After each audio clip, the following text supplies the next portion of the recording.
bet you thought slavery was abolished, right? Think again, part 2. It is now simply cleverly concealed under the guise of taxation. Through deception, in Australia, under the Income Tax Assessment Act 1997. We again find some very interesting terminology being used here, which I wish to discuss and break down further for those who find it very difficult to read, understand, and articulate the letter of law. This is by design. We are not educated in school of the importance of the words we know and use. And doubly, the wording and terminology is used in such a way that it makes it incredibly hard to understand. But do not be dismayed. We intend to break it down so that even a child can understand what is happening. More evidence that can be found to support this thesis is in the papers of the Australian Securities and Exchange Commission.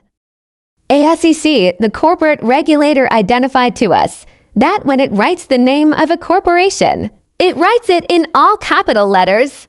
And now in doing so, it wrote our surname in all capital letters. This is a tacit admission by them that the surname is the name of a corporation.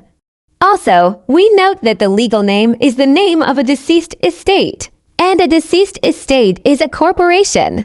If you pay income tax, you are a slave, a wild statement that I will back up in further videos. Under international law, slavery is a crime.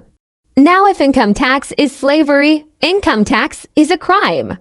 Then those imposing it could face lengthy jail sentences for involuntary servitude.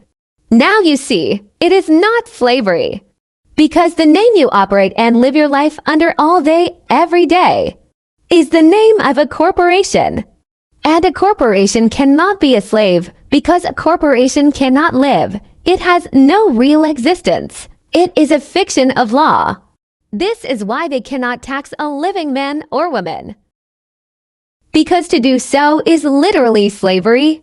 And they will not perjure themselves. They can and will be brought up on charges they avoid this charge of slavery with. In the words of Edward Mandell House, that only 1 person in a million will figure this out was indeed referring to the concept of turning a person into a corporation or dead entity to subject them to admiralty maritime laws.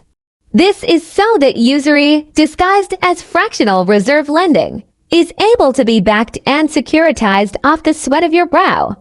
This is why they cannot tax a living man or women. They instead created the greatest deception never told, which involves duplicitous tactics and incredible wordplay that tricks and dupes us, unbeknownst to yourself, acting under the name of a corporation all day, every day, believing that you in fact are that corporation for the rest of your life.